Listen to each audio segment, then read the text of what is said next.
So my name is Liana Wallace. My Tlingit name is Sani, and I am Occoquan, and that I come from the Big Dipper House. So I'm from here. I'm from Ock Bay. As you're heading out the road, and then going into Echo Cove, you come to a place that we call Burners Bay.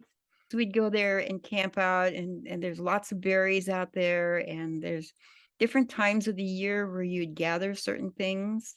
I went out there last year and I gathered the roots from Devil Club, and that's really powerful medicine. The petroglyphs are there to mark the spot and to tell the story.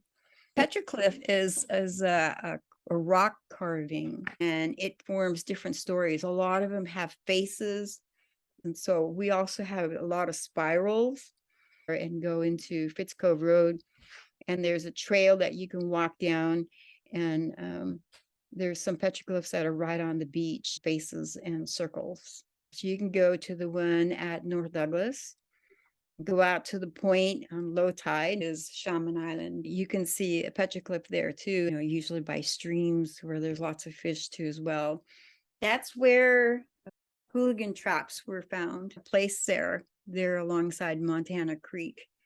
And that's where he stored a lot of his fish traps. So we had a lot of hooligan a long time ago. Actually, the hooligan is smaller and more slimline. Got this ability to sparkle on top of the water. They're just like, because as they're moving so fast. And herring, they like to flip, it's always good because you can listen to the water and you would know, again, even if you were blind, you would know which fish it was that was out there. And I was raised on a 42-foot trolling boat, 5 children. That's a lot of children for a 42-foot boat. Every year we'd give the first fish we caught as a gift, and we'd give it to the eagle. And there was this eagle that was there on the point, and he was always sitting there and he'd wait for us. And we called him Seymour Jackson. One year, there was hardly any fish. And so we didn't catch fish right away. And you could see that eagle just looking at us. You could see its head moving back and forth, and like, where's his fish, And but we didn't have any fish to give. And so finally that eagle, he got frustrated with us, Seymour Jackson.